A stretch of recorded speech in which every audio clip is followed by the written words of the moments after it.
Ég held að það sé ákveðin bóla í gangi og þessi mynd þarna, hún svona bara eiginlega svona frekar, það önnur gula línan þarna hérna launa bilið og það hefur hækkað og síðan hinn sko hlutabréfaverð sem þú varst að tala í byrjun sko sem verðmæti og þá það verðmæti sem hlutfalla landsframleiðslu og við erum með svona einhverjar mælingar, þetta ekki svona hátíðni tímaröð, þetta svona bara einhverjar. Þetta mjög athyglisverð mynd. Já, en hún bara sýnir svona að hvernig hlutabréfamarkaðurinn hefur verið að fara upp og að hérna hann hefur svona oft í kreppunni 1929 eða fyrir kreppunni árið 1929 þá var þetta svona 100.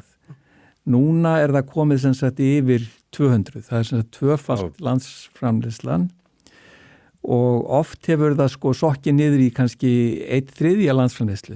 Þetta verðmæti, hlutabréf í Bandaríkjunum. Þannig að við bara sjáum sko sögulega að þetta gríðarlega mikil verðmætaaukning sem hefur átt sér stað og þetta ég sko oft horfa á þetta og ég hugsa sko þetta ekki bara einhvers svona að verða einhvers konar fíknisjúkdómur sko, það allir konir með ódýr lán og það getur engin án þeirra lifað og við þurfum að taka meiri og meiri og stærri skammta til að hafa áhrifin og hérna það bara spurning hvernig það endar. Já.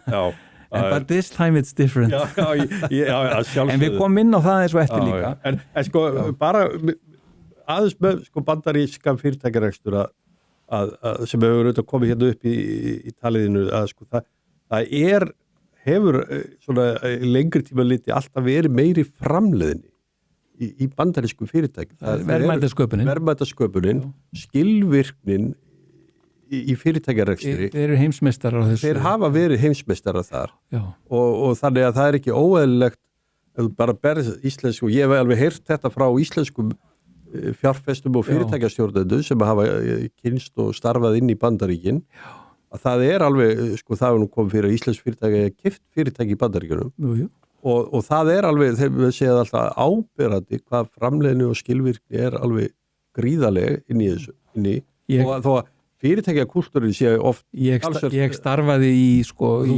starfaði í 2 Fortune 500 fyrirtækjum í Kaliforníu á 9. áratug síðust aldar og þetta var sko, það var allir á sprettinum og ég man að yfirstjórn fyrirtækisins í öðru fyrirtækjum sem var að millistig yfirstjórnenda að það var skipt það 3 sinnum á 6 árum og mér fannst alveg nóg sko, en það gerða mikla kröfur og menn hafa svona ekki, það var eins og þeir hefði ekki þol fyrir sko einhverju langtíma veðmálum, það þurfti alltaf að skila auknum hagnaði á hverjum ársfjórðungi